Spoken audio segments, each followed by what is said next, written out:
Hello, everyone, and welcome to today's LinkedIn Live. My name is Sarah Barnes-Humphrey. I'm the founder and host of Let's Talk Supply Chain Blended podcast and founder of the Blended Pledge. And I'm excited to be collaborating again with the team at 910 Advisors. Now, I'm joined by Robert and Greg, who I interviewed on Let's Talk Supply Chain towards the beginning of the year. If you missed that episode, go ahead and check it out. It was episode 454, wherever you get your podcasts, after today's session. And today, it's not just us. We're also going to be joined by two more guests. So welcome Mary and Frank, who are going to help us take on our topic today because we're talking about cost to serve. Now, businesses talk a lot about their customer acquisition costs and the processes that go into winning new business. But once a customer is secured and you've fallen into that routine, it can be a lot harder to understand what it actually costs to look after them. Costs are hidden, decisions aren't strategic, and before you know it, your margins have been slowly eaten away. So what can businesses do to spot and stop margin erosion before it's too late? Well, my guests and I are going to be unpacking all of that today. We're going to be taking a closer look at the cost to serve model, what it means, why it matters. We'll also be exploring how to spot hidden costs, how to flag problem areas early, and sharing real-world wins from Crocs and Fender. Plus, we'll be shining a light on the service level matrix and how it can help you align the two critical areas of profitability and customer satisfaction. But that's not all. We also have a case study and an ebook that we're going to be putting into the comments so that you can go and grab some more information about everything that we're talking about today.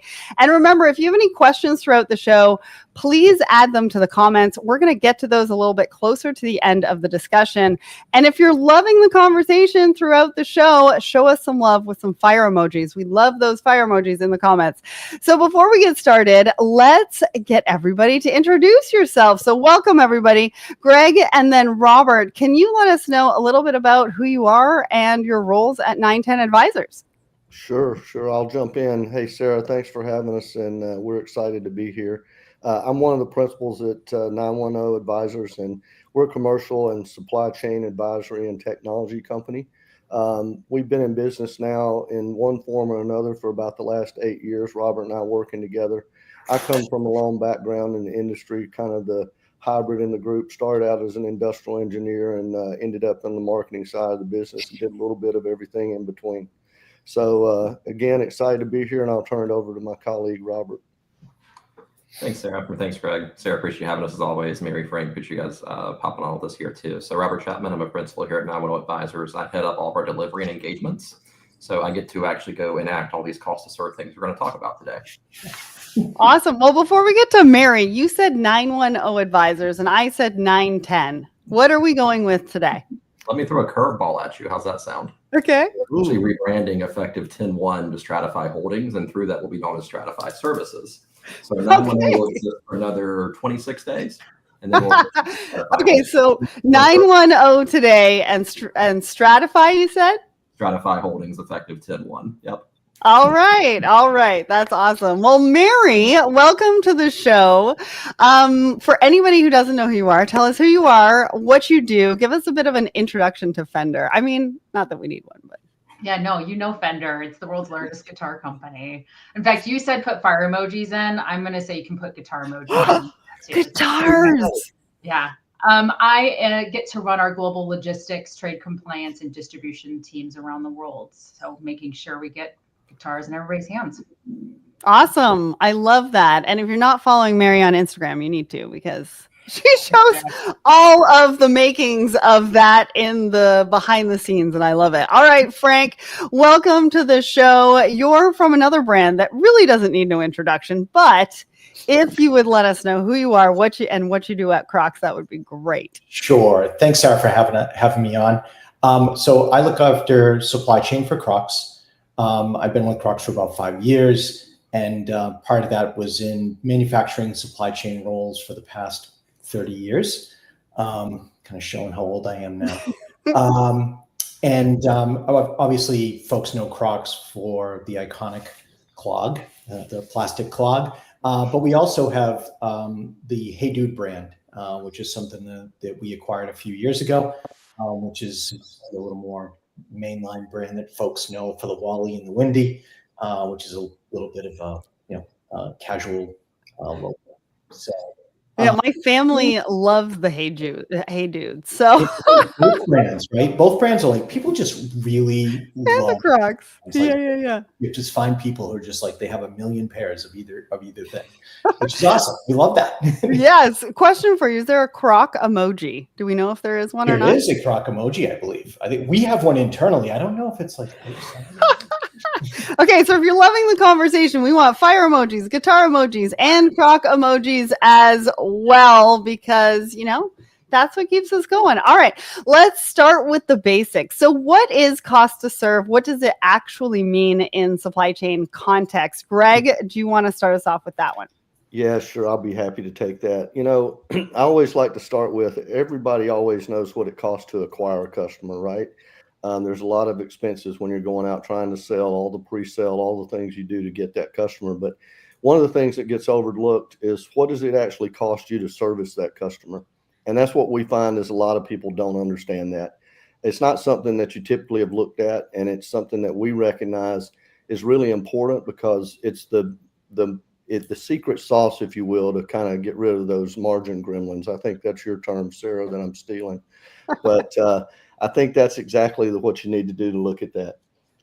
Margin gremlins. I love that. And I think that's really what it is, right? Margin erosion, margin gremlins. I want to give a shout out to Juan and Cody over on my personal LinkedIn before we keep going. Thanks so much for joining us. And we've already got some guitar emojis, people. So Yes. keep it going.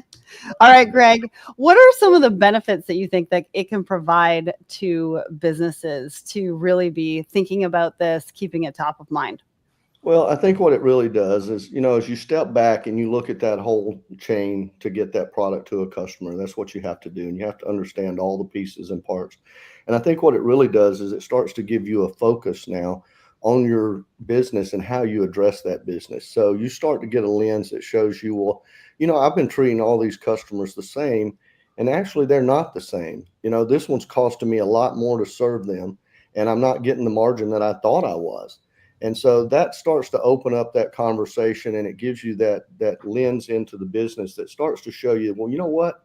I always thought this was a really good customer. We sell them a lot of product, but at the end of the day, we're not really getting any return on that because we're spending so much to service them. And so this is what's really important about it. It starts to give you a different way to think about your business and how to dissect it. Well, and I have to say, because you were both on the show, like I said, at the beginning of the year, and after we had that conversation, I went and looked at my business even closely as well. And mine's in like content and service and things like that. And it got me thinking a lot about what it was that I wanted to do with my business, what it looked like to serve my clients and things like that too. And so this is really across the board. And I think it's a really important topic, and we need to start looking at it a lot more closely. So Frank, I want to bring you into the conversation. How does that visibility help businesses to really truly analyze and understand what that cost to serve looks like across not just customers, but also channels and products like I just mentioned? Yeah, and I think it's super important to think about it beyond just customer, right?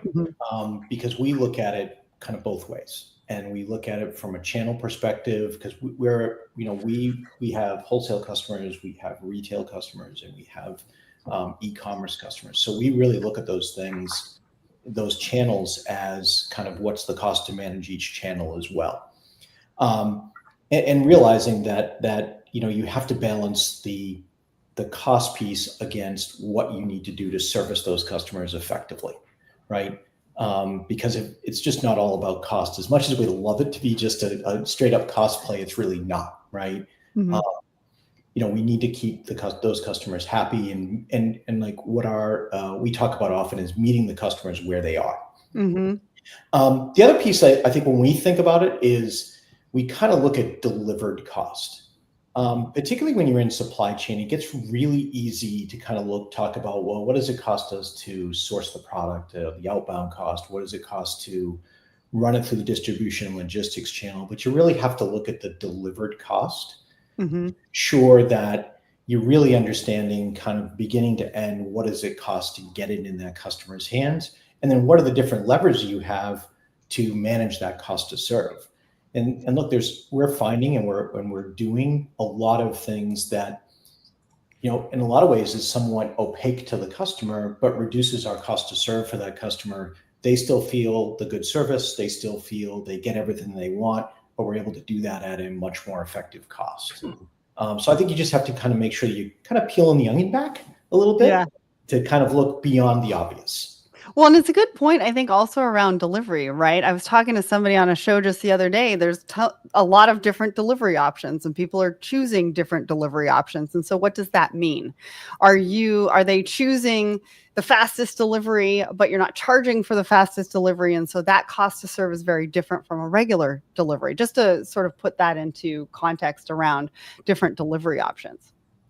Yeah, and I think that's a great example, right? Is how do you deliver the product to the customer, whether it's an e-commerce customer that orders, you get blinded a little bit by what goes on in kind of the Amazon world of everything's theoretically overnight or 2-day delivery, and so I think a lot of us try to race to match that kind of service levels when it. Quite honestly, that could be really prohibitive in terms of the impact on cost. And so I think you really have to assess, well, do I need 2-day delivery or 3-day delivery, or is 4-day delivery acceptable? And honestly, so many people now shop online or get products delivered that they're kind of getting used to a lot of things that we probably thought 2-3 years ago was unacceptable. Now, we're finding that, look, we can probably sacrifice a little bit, right? And still meet the customer where they are, but do that much more cost effectively. Yeah. And how many times throughout the year did we do that, right? Did we have to do that faster delivery versus regular? And what did that mean for them?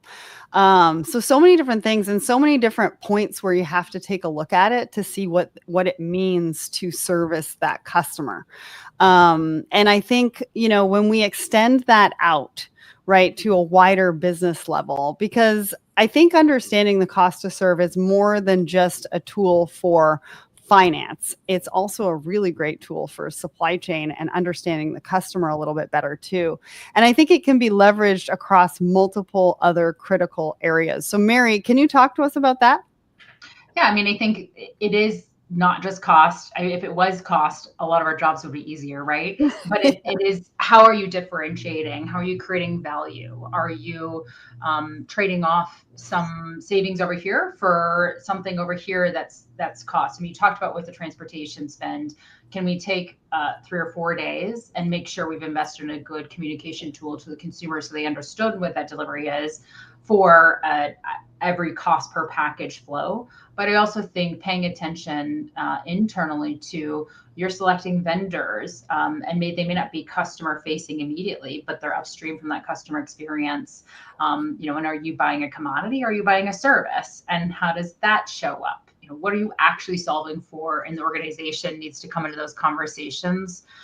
So something might come with a cost increase in your P&L, but actually it might help with consumer satisfaction down the road, or repurchasing behaviors that in turn help with turns, right? So you can't just look at it within your silo. You've got to look across the entire organization, but then external to organization, also challenging, how have you set up your supply chain, and how does that differentiate you against other competitors in the industry, and what your consumer experience is? And are you actually, maybe you're paying a little bit more for something, but you're doing it in a way that sets you aside from others, or you're driving, ideally, cost savings, and you're more competitive than potentially some of the other peers that are out there in the industry. Yeah, it's such a great point, because we talk about how in supply chain, we're all kind of siloed and we need more collaboration. We need more internal collaboration and external collaboration. But what you're really talking about is if somebody's making an investment over here, or they're making a decision over here, and it affects supply chain, how does it affect the cost to serve to the customer? Right. And sometimes we don't even know what kind of impact that's going to have either down the line or even across the organization. And on that front, Hey, Sorry, Robert. I just wanted to touch on something really important that Mary said, and I think it gets lost. Is you have to look at that whole chain. To her point, you push a button over here and it causes something else to jump up over here, and unless you understand the consequences of those decisions, it does have an impact. But I think the thing that she said that was really important, and this is what I was talking about, how it starts to change your lens and your focus, is you may add something to the cost that gives your customer satisfaction, but it's worth it to you to do that. So it's all about understanding what is that total cost to serve. It's not necessarily always trying to lower it, to her point, but it's understanding it, and then that lets you make those strategic decisions the right way. Mm-hmm. And Greg, I'd add to that, right? It's always a trade-off conversation, right? Because we're always kind of managing the trade-off between cost and service level and customer satisfaction, right? And I think, the most effective organizations that manage this are really managing the trade-offs that they're making kind of consciously versus it being a cost conversation or a service conversation or a satisfaction conversation. Yes. Yeah. Well, and I think also understanding that it's not necessarily just one dramatic event. It's more of a constant slow burn that you probably sometimes don't even notice, but over time makes a really big impact to the bottom line, right? That margin. So, Robert, I want to bring you into the conversation. What are some common examples of hidden costs that contribute to that margin erosion? We've talked about a couple here, but I think there's quite a few more. There are. It really depends on where you start in the process, right? One of our all-time favorites is, do people really understand their carry cost? And we don't mean carry cost just at the distribution center. Do you have detention you're paying, right? Do you have source factor you're paying for that? Is it sitting at your wholesaler along that needs to sit there, right? It's sitting on distributor books. Where is that sitting? And what is your true cost to carry that good? That's, again, just every day eating at your margin. Your fixed cost isn't going away, right? It's going to keep rising against that. And one thing we love to do to tell people is run a matrix of what does that good cost you versus how long has it set, and at what point does it cross that from an obsolescence standpoint that, congratulations, your part or your widget right now cost you more to sit on it than it would have to actually make money on it. And it's kind of eye-opening when you actually run that report really quickly to see, because then it really gets people thinking differently about, oh my God, wait, my fixed costs are X. Yeah, I shouldn't be doing this. That's one very common one. Another one we see too is utilization. I love when people give us these very pretty utilization charts that say, hey, we're at 99% utilization on freight or on labor or on these other things. And you step back and you go, wait, hold on. But we're at that utilization rate because it's what we have. But is that really what it should be? Right. And it's because it's what you know, not what you should be doing. And then you get in this fallacy that just because the KPI is green, that everything's good. That's our other favorite is, you're 99% utilization, but you might have 3 people against that utilization that just are milking it, right? So being able to really understand and unpack your KPIs against utilization is key. And then finally, our favorite is touches. Mary and Frank, I'm assuming we all know about how many times you have to touch a good and how much that increases cost, correct? And it's not just touching goods, right? It's touching the orders. Yes. Right. I mean, we find there's far more touches on orders than there is on the physical goods. And that those touches on the orders are actually probably some of the most expensive touches that we do in our organization. Yeah. Frank, would you say that touches are the only hidden cost, or what are some of the other hidden costs that would impact that profitability in real term? Yeah, I mean, I think probably the touches are the single most, visible and kind of visceral impact on cost.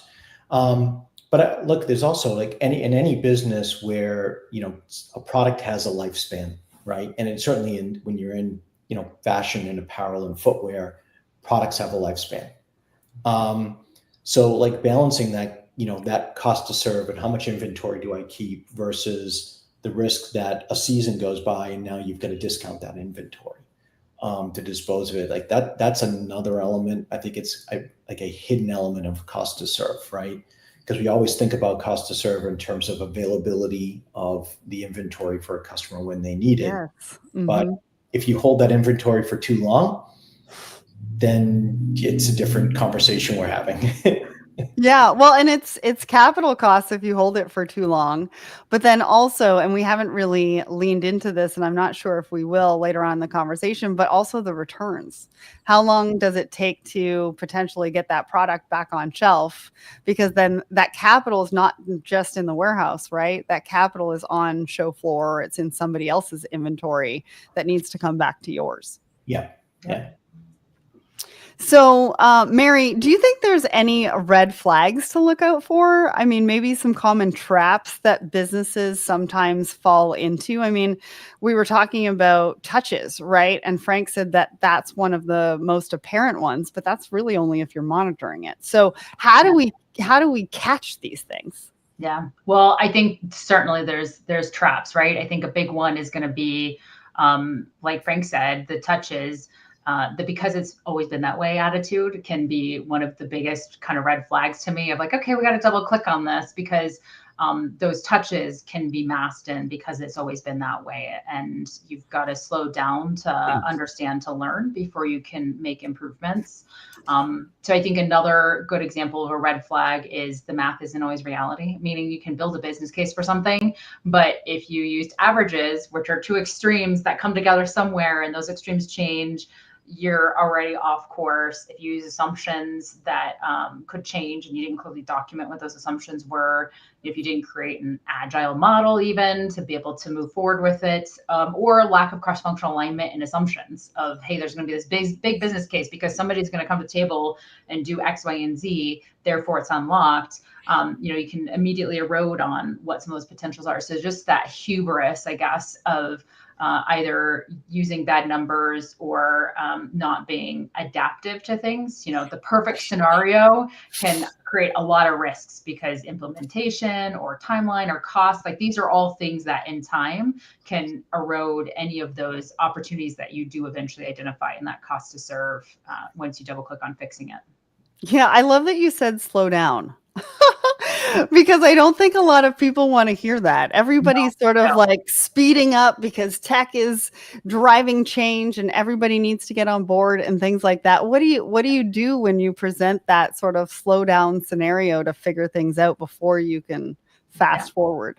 Yeah, I think a big piece is you have to understand, and there is a educate to bring along. You have to understand where do you need to slow down and address or fix. Like I think AI and chatbots and agentic agents are a big focus area, but if your data quality isn't great or your processes and procedures are not fully established, you just automate a process that's not fantastic. So it's not as easy as just deploy this and everything will go away. There is a slow down to assess, to create fixes that have a longer term ROI. But you're right, there's a pressure on many people and companies to get savings, get it yesterday, and make fixes. The ramification of going fast and hard can have cost implications because you moved fast and you didn't slow down to actually do due diligence in the business case. Yeah, it's a great point. It's all about balance because if you move too fast and make the wrong decisions, you're kind of back to where you were before, and you might be 6 months down the line. But I appreciate you for sharing that because I think it's important to know when to slow down and when to speed up. And like you said, there's a lot of pressure. Yeah. And so, but I don't think like margin erosion isn't really just a pricing issue, right? It's not just about raising your prices and that's going to solve all your problems. Let's talk a little bit about that, but also talk about how some of the other issues are at play. Robert, I want to go to you and then Frank, I'll have you follow up on that one. Yeah, so to your point, it'd be great if price was a solve. We'd all just love to say, hey, raise it 5%. If that was the case, right, we'd all probably have much easier jobs. To Mary's point about cost, if cost and price are your two levers, the world would be a much simpler place. Mm-hmm. It's not. And through that reality, right, with cost to serve, it truly is an end-to-end solve. You need finance involved, you need sourcing involved, you need the product marketing teams involved, because it all starts from product development really forward at the end of the day, right? And even service development, if you're not product business, right? It all starts with what are you trying to do to serve your customer? And if you understand that, you can then actually build out that end-to-end value chain map and see the bottlenecks. Because you may even find out the supply chain is being bottlenecked because product decided to use a non-authorized vendor that's not the toolkit, right? Mm-hmm. And now we add 6 weeks to the process because X vendor is not in the mix, right? Or another one favorites is you work with on the front end, you end up working with the retail team, and something got to retail, and retail now can't move it because it's not the exact widget they wanted. It should have went to wholesale, right? Back to understanding your mix of that end to end is key, because then you understand, where did I shove what I fixed downstream, to Greg's earlier point. Otherwise, if you just fix it in little areas, you keep moving the problem, and those gremlins keep getting bigger. They don't get smaller, because as you guys know, those commitments get bigger at each step of the way.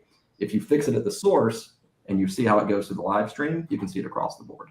It brings up an example. I was talking to somebody a while ago about packaging. Like, one wrong decision in packaging can be like absolutely, positively the worst thing for supply chain in some respects, right? Especially if it's not packaged properly and there's damage, and you can't get that product for another 8 weeks. I mean, there's all sorts of ramifications from that. Frank, did you have anything to add to what Robert had to say?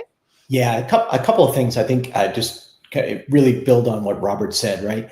I think one is you like, when you look at kind of your end-to-end value stream, like from order to cash, like when we think about it that way, I think you have to look at where the effort is happening. And quite often where the effort is happening is just not obvious.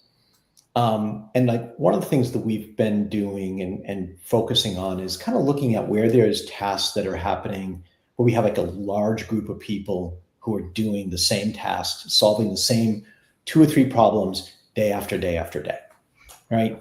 And then kind of challenging, like, why are they solving those problems, right? Why do we have to solve those problems on a daily basis? And it, like, I know for us, it really started to kind of like pull out in the kind of the supply chain value chain, right? Within that, like, boy, we've got some areas where we've got a lot of people doing this same fairly simple job.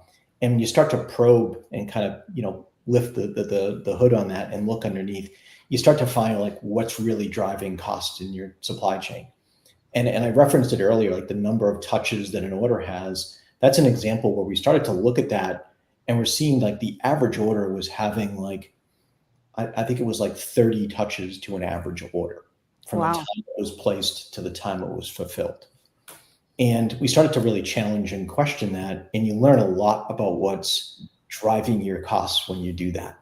Because quite often the problems you find are just not at all what you expected to find.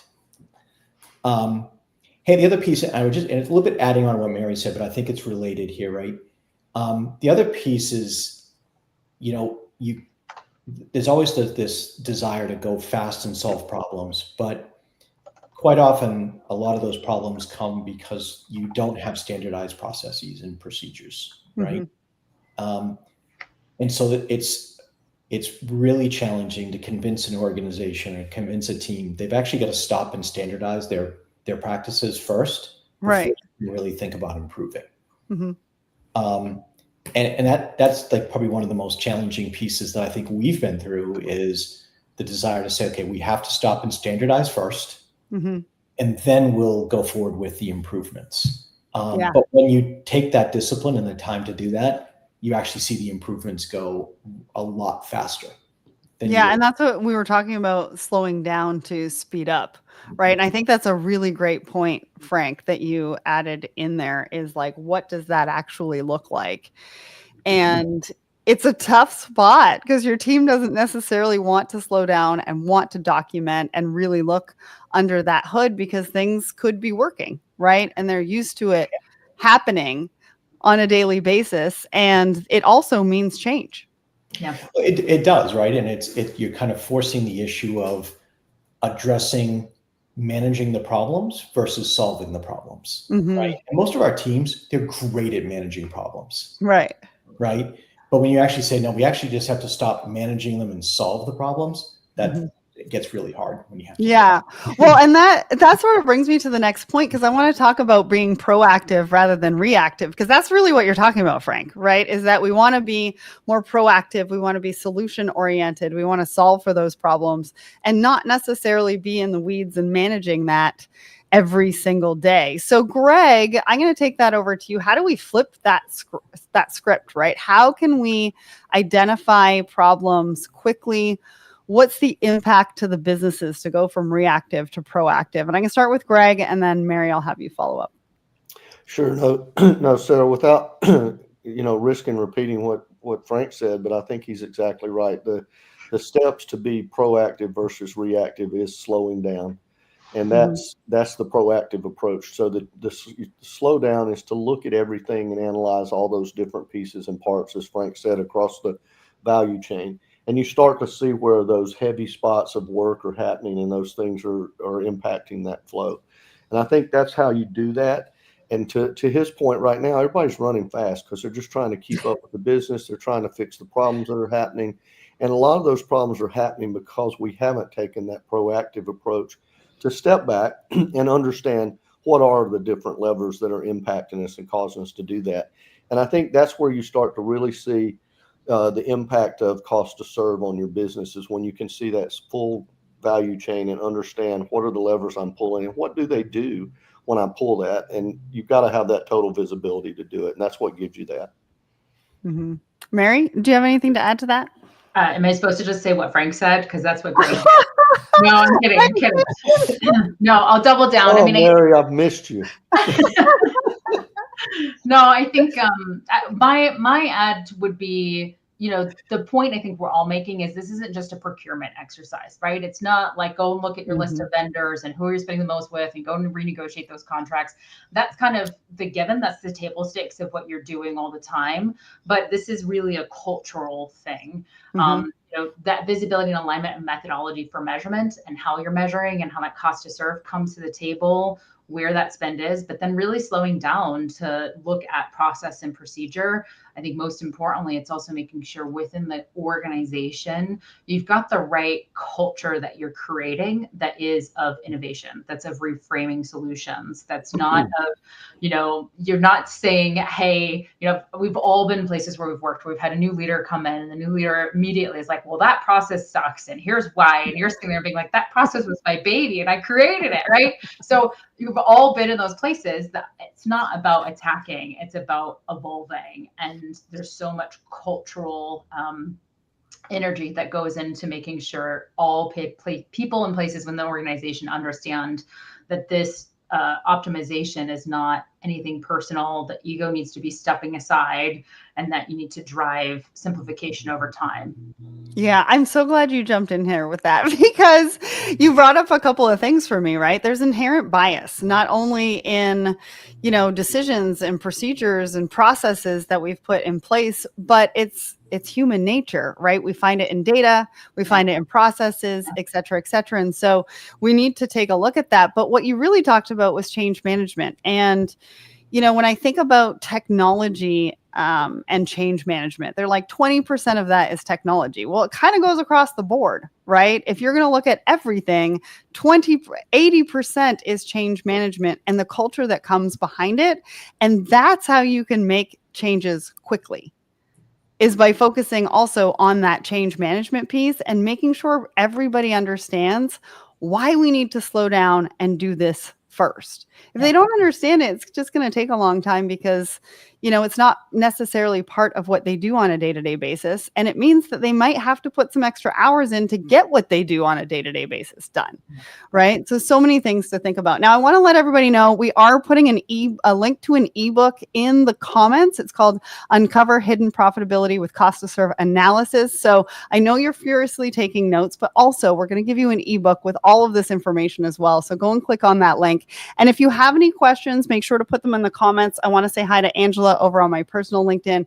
Thanks so much for joining us. So we've talked about identifying the problem, but how do we track it? How do we measure it? Like, what does success look like? Now, Robert, you mentioned earlier a matrix. I don't know if you called it the service level matrix, but talk to us about what this service level matrix is and how does it help us track it and measure it? Sure. Yeah. So the service level matrix is kind of what we were talking about earlier, that end-to-end value chain. A service level matrix purpose is working from your customer back. What is the value you're providing to your customer from a product, a service perspective? What are your touch points with that customer? Then you work your way backwards from a prioritized perspective, right? If you're clear on what value you provide to the customer, how you do that, and the mechanisms you use to do that through your supply chain, through your product development, through your finance capabilities, right, through technology capabilities, you're going to make smarter decisions, smarter investments, as well as just be more informed about what you're doing and where you're at from a profitability standpoint. For us, a service level matrix is truly understanding how you're serving your customer, how you want to measure serving your customer. And it also helps you understand where you're, one, maybe not meeting the mark with your customers, two, where you should prioritize investments, and then three, which we often see a lot of, when people do that exercise, they realize they're getting penalized for doing things that they're not charging the customer for, or a value add to the customer. That comes up so many times that this enlightens them that goes, wait, others aren't doing this, but my customers are mad at me and I'm giving to them for free. Right. It's a great example that I know Frank brought up earlier. Is 2 days enough? Is 3 days enough? Is 4 days enough? I mean, the answer is, until you know that, you either are, one, providing them more service than they need. They might be complaining about it because you've set a precedent you need to set. So this service level matrix really help you prioritize and understand how you should design the rest of your business process, as well as systems and people, to support your customer. And it's a foundational thing, because once you understand that, you'll make a lot better decisions down the line. Well, yeah. And I mean, you don't know sort of the process that your client potentially has in their warehouse to receive product, right? So that 2, 3, or 4 days could mean the difference of bringing in maybe temps or not, or having enough staff to actually offload that truck or container or whatever that looks like. Greg, how does the service level matrix help businesses align service offerings with that customer value? I think Robert gave us a glimpse into it, but I want to bring you in. Yeah, no, I think for me, what it does is it gives you the ability to understand that not every customer is created equal, right? With one of our customers we've been working with recently, they treated everybody the same. Everybody had the same access to order, the same delivery windows, the same service, everything was the same. But when you boiled it down, you looked at it, there's a lot of very small customers that's spending very little money with them, that's not making a lot of money for the company, and they're getting that same level of treatment. So it gives you the opportunity to look at that and make decisions around, do we want to service those customers the same way we do others, right? And one of my favorite things that always comes up and I like to talk about is, we do things for customers all the time that we don't charge them for. They may call and ask if you're in the apparel business for a special hanger that they want their product put on. They may ask for tags. There's all these things and they add up over time. And we all too often don't charge our customers for that. And so what we've done in the past is we go and we tell the customers what that costs, and we intend to charge them. But, oh, by the way, now it can become a negotiation tool. They may not want to pay that, but if they don't, then they can order more product, right, and offset that cost. So there's ways to use these things that helps you now to look at your customers and identify them as being, either different or handled differently. Right. Absolutely. And more of a strategic partnership at that point, right? Rather than transactional. So Mary and Frank, it's now your time to shine. And not that you haven't shined this whole conversation, but I want to get into the case study part of this because I love a good case study. I don't know who doesn't. And I know you're both going to have a lot of great insights to share with us. So what problems were you seeing at Fender and Crocs, Mary? I think on it, like you said, every retailer is experiencing pressure and just controlling costs in this current moment. I think that's agnostic to the two brands that are on this phone call. And I think the most important things are, as part of that, like I talked about earlier, is this part of your culture? Are you looking at total cost to serve? And what is that North Star at all levels? And some of that's going back to basics and making sure you have the right information, the right data. You're going back and doing audits on historical information and putting ego aside to make sure, certainly when we go back and do freight audits of different kinds or different control audits, did we do the right thing in the past? And are there hidden gems and things that we've already paid for that we need to make sure we go and claw back? Other examples certainly are SKU rationalization. I think it was Robert brought that up at the very beginning. That's the classic. It doesn't matter what brand you are, constantly making sure you're clearly explaining true cost to serve, whether it's within your silo or beyond, when SKU controls can be limited or you're not actually nipping that tail in the bud that's driving a lot of costs throughout the supply chain. Customer reviews. So one example is some of our top customers Either here or in my past life, we would do workshops with the top customers to say, how do we help each other's supply chain? How do we drive margin improvements across the board to make sure we're creating solutions that are mutual? Because certainly you can go and negotiate contracts, but it could be just passing cost back and forth. And then the next time it comes around, it just comes back to you. But really, how are we creating solutions together that drive innovation? How do I slow down to learn? You made the joke about processing things inbound in a warehouse. I love to go to our customers' docks and watch things inbound. And best case is when my truck pulls up, because you can actually see what unloading, handling, and processing looks like. You can see even within maybe the customer's solutions where they're just putting up with a constant issue because it's always been that way, right? And you say, we can fix that and we can make it quicker to put it to stock. And challenging the customer, what helps your cost to serve so that it can help our cost to serve, so that we can have speed through the warehouse into available stock and sellable for our customers at the end of the day. And then Sarah, you hit on another one is kind of the aftermath of the supply chain. Returns and reverse logistics, I think, can be a huge gremlin area. That's messy. It's gross. Nobody wants to deal with it. But returns rates are going up and up and up, right? And has been since 2020 and continues to. So really double clicking on that cost to serve and have you optimized and kind of mastered that return to stock solution. So just a few examples of places where certainly I've double clicked in the past. Yeah, no, I love that. And one of the things I was thinking about when you were talking about that, because you mentioned SKU, and I automatically went to data. And I was like, part of the cost of service, if you're using the wrong data or the data is no good, or, one department is calling it or spelling it this way. And like, the data is not matching up. And that's got to be a big part of it too, right? Yeah, data can be such a amazing tool when it works right, and you can be data rich. But if the data has quality issues or variances across different departments, or really, sometimes you can use data to tell one story one way and another the other way. And somebody might be just framing it in a way that doesn't actually look holistically at total landed cost to serve or total cost to deliver, rather than just within their own P&L. It's a good metric, right? Yeah, absolutely. Now, Frank, how did you leverage the cost to serve model or even the service level matrix that we've been talking about? Yeah, I think there's a couple of things we've done, right? And I think probably the biggest one is as we've looked at the different segments in our business, right? We have created differentiated service models for those segments, right? And truly spend time to understand what each customer in that segment really, really needs. Because what our retail stores need is completely different than what our wholesale customers need, is completely different than what our e-commerce customers need. And so trying to get really deep understanding of what's required there. I think the other piece from a supply chain perspective, and this is near and dear to me because we kind of get into this as a supply chains always get into this of like those pesky customers. If they would just, do this. But we got to understand and always start from, and our teams always need to start from, that without the customers, there is no supply chain, right? So we have to kind of meet the customer where they're at. And obviously we want to try to, convince them to do things.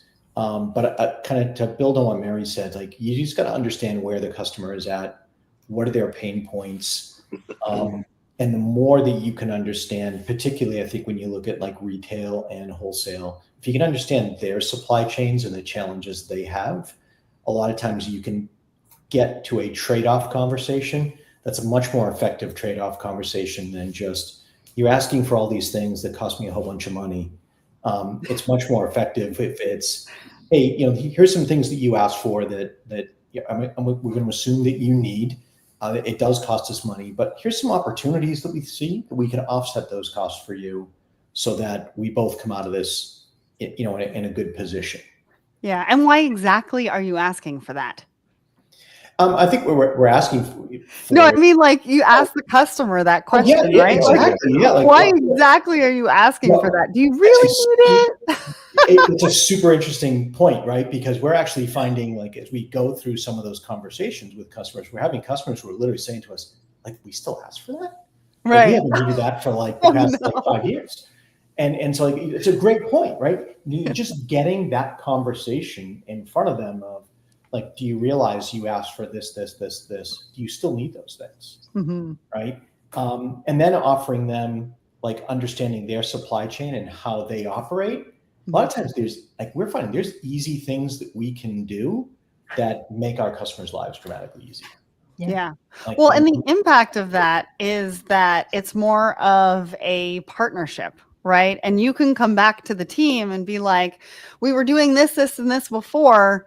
We don't have to do all those things anymore. We can do 3 out of the 5, right? Because we've talked to the customer and things like that. But also for them, they're now realizing what they are doing to the partnership as well. And you can have better discussions and ask better questions. Yes. And Sarah, you know something there that's key, right? Everyone remembers when you went through open book accounting with source factories back in the day, right? Oh my God, we're going to share with the factories what we're making, what you're making. It was shattering, right?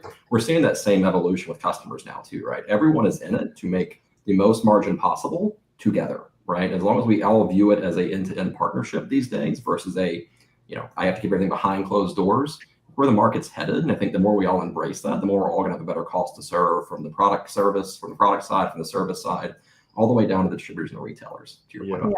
Yeah. Well, and I want to get to the competitive advantage, but before we do that, first, I want to ask Mary, I mean, Fender and Crocs are both large retail businesses, right? Do you think this approach can work for anyone?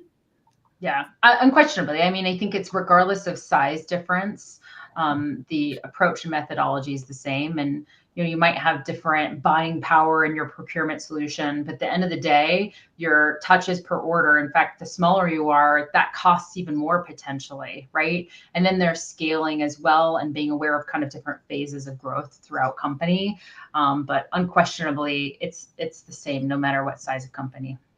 Yeah. And we've got some great comments in the comments right now. So if you're over on the Let's Talk Supply Chain LinkedIn, go and check those out. I want to put them on the screen, but they're going to completely wipe out Frank and Mary. So I don't want to do that, but I want to give a shout out to those putting in those comments on there. Now, let's talk about this real quick. And just so everybody knows, if you have any questions, put them in the comments. Now is the time to do that because we've got about 14 minutes left in the conversation. We want to make sure that we can get to those. But it's a bit of a tough market right now, right? We all kind of know it. Costs are high. Everybody's trying to get them under control. But also customer expectations have never been higher. Or maybe some customer expectations are really high and nobody quite knows which ones we have to address or not. So we need to have those conversations. But really focusing on customer satisfaction is a real driver for that competitive edge, Robert, that you were talking about earlier. So Frank, can you talk to us about how cost to serve can kind of help bridge the gap and help with that competitive advantage? Yeah, I mean, obviously, the way we look at it, right, is we always look at kind of the margins in our business as a way to drive growth, right? And I think this is probably less, people tend to think of margins, I want to have maximum margin to make the most profitability we can make. And there's a certain truth to that. But there's also, from a supply chain and cost to serve basis, the better that we can do reducing our cost to serve, the more that we give the business the ability to invest in further growth, right? And if you think about what the mission of supply chain really should be in a company, it should be about to fuel the growth and the long-term health of the company, right? You can only cost cut so much before you kind of you could get into this death spiral of you've cut costs and your customers are dissatisfied, right? So you have to think about it as, look, supply chain has to be a weapon for growth in the company. And the way to do that is by finding the most efficient ways to service the customers and allow the business to take that and reinvest it into growth for the business. So that's how we think about it, as a kind of a competitive weapon. Yeah, and I like giving the space and giving the business an opportunity to reinvest back into other areas, especially when there's a lot of technology being talked about right now. There's a lot of investment going into technology. And so we need to be reinvesting in the business in a variety of different ways. Now, Robert, how does this cost to serve model help us move from gut feel decisions, which I'm hoping most people are moving away from, towards smart data driven strategies, because that's what everybody's looking for? And I think I'll first answer that and say, I don't think we've ever seen perfect data. Anyone that has is lying. Most companies we want to call a data swamp. They say they collect all this data, and that's wonderful news, right? We're glad you do that. But for cost to serve, it's really about the right data, to your point, to move that to the direction. The biggest point of feedback we give people to make sure they stop doing gut-based decision is start with the right data. So what are the key things you want to track, and what are the data elements that are required for those things to get started, right? That's really the first key piece. You don't need 1,000, you need 10 or 20, whatever the case may be, to drive the right KPIs, to drive the right information, to drive the right insights. Once you have that, you can then start moving away from gut, because what you actually find when you have too much data is you have the opposite problem of I'm now deluged with so much information. I have my FP&A team or my data team spending hours and hours trying to sort through this to help me get the insights. And by the time they've gotten to you, I think Mary made the point earlier about averages of averaging and averaging averages. By the time they've made it to you, you now have a problem that is no longer data driven, but actually back to gut, because someone in data made a decision that this column equals this column, even then to a business user, it does not equal the same. Right. So the short answer is truly that get the right data sets down first, the simplest ones, and take the first step to then not make gut decisions, but don't try to make it transformational. Truly start small, get the right data for the right pieces, map your value chain, understand those pieces, then drive forward. If you do that, you will start to pivot out of gut check mode. I love that, because those are tangible. Sorry, go ahead, Frank. No, I was just going to add to what Robert said. And we have a term for it we use. It's false precision, right? And you be really careful about that when you get into like the whole data piece, because it can easily become an exercise in false precision. And you said something, Robert, I was like we deal with this every day, right? Which is, there's assumptions on assumptions on assumptions to get to what we believe is a precise number for something. And you realize that there's probably like 5 assumptions built in. So it's precise, but it's false. Yeah. Like it's in a lot of ways can be fictitious, right? And so you have to be careful about false precision when you're doing this stuff, and realize directional quite often is good enough. Mm-hmm. Yeah. And going back to what I said around bias, there's also bias in data too. And when we get some of the information from the data to help us make those decisions, how are we processing that? And is there any bias in us not moving forward or in questioning some of the information that's coming to us? And I think another important point about this is that it's not a quick fix. Right. I think we all have to realize that we're on a journey and not necessarily a destination. Right, Mary? Like this is an ongoing process.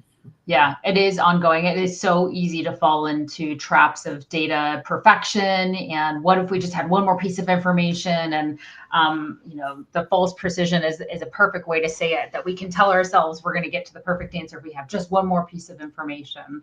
And it's just, you can't get there. There is a element that you've got to know when to take some risk and be directionally accurate and just take action on something, right? But I think also, supply chain, as we all know and have lived through, especially in the last, call it 8 years, is no longer behind the scenes and silent and unseen. It is actually a strategic advantage for many companies, or weapon of growth, as Frank said, right? It really is an area where you've got to start being adaptable and constantly challenging. So I think it's like, you can't go to the gym and like deadlift your body weight overnight. Just like that, you can't create this type of culture and attitude and growth and confidence in taking risk decisions without perfect data that tells you it's the right way to go. It comes with time, and it comes with some building muscles for agility in your organization. So you get out of kind of crisis mode and you start getting into agility. Means we constantly are reassessing, we're adapting, we're evolving, we're double checking. And we're driving towards a solution that may be directionally accurate and not perfect. And it's okay, because it's better than yesterday. And we're making every day better than the day before, to move things forward and control cost. So, you basically need to slowly get into a place where culturally this kind of being offensive or defensive within the supply chain is part of your toolkit. And you're constantly collaborating across the organization to challenge that mindset. Yeah. Well, and like you said with the weights, you might be able to, but you're going to be super sore or like really hurt yourself. Nobody wants that.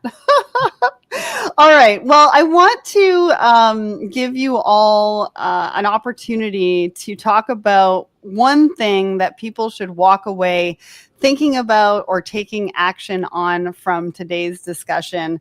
And so I think we're going to head there before we wind this down. And Greg, maybe you can touch on how people can start when I get to you. So, Mary, what's one thing that you want people walking away, taking action on, or thinking about? I want to challenge for kind of people leaders who are on the call at any level, what are you doing to help drive cost to serve and margin controls within your organization strategically or culturally? You're creating an environment where this is part of the DNA, or are you driving through fear and goals that nobody knows how to get to those goals pragmatically? The team creating models and tools that are flexible and agile, or are the team creating fixed tools that then they're recreating over and over again to model this stuff out? Or as a leader, are your biases actually hindering progress? So really taking just a moment to not just listen to this and say, what are tools I can use and go and chase as a solution, but reflect internally on, as a leader, are you enabling this mindset before you go and ask it of yourself and your team?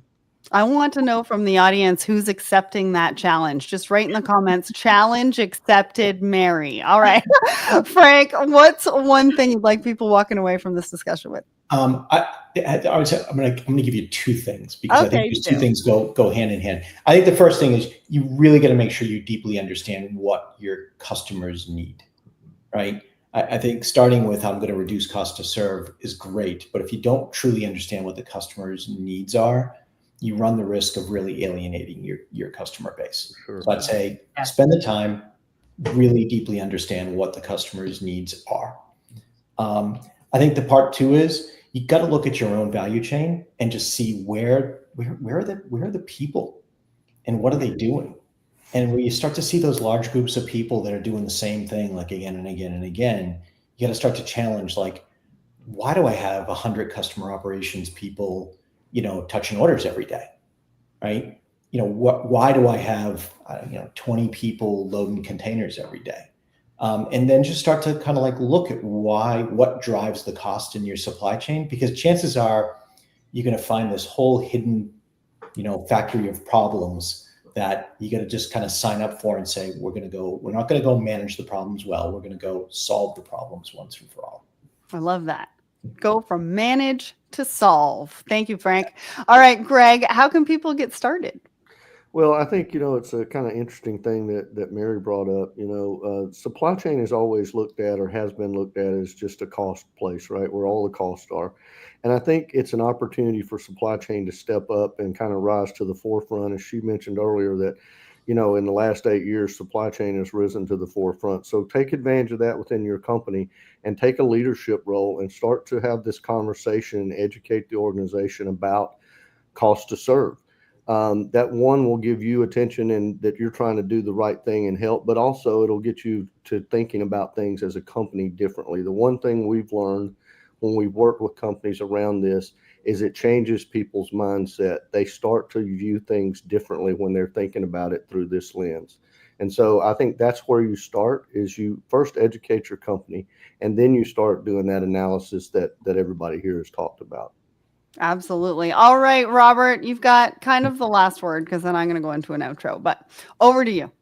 Sure. So I want to piggyback off something Frank said there too. We used to have a board member that would tell us we need to avoid the swarm effect. And for anyone that ever played youth soccer, there's a swarm effect concept where when you're in that 3 to 5 year old stage, what does everybody do? We all swarm the ball. And he told me at one point when he set me down, and he said, everyone's swarming the ball. And I looked back and I stepped back and said, oh, you're right. I have 20 people trying to solve one problem. Back to Frank's point about managing problems.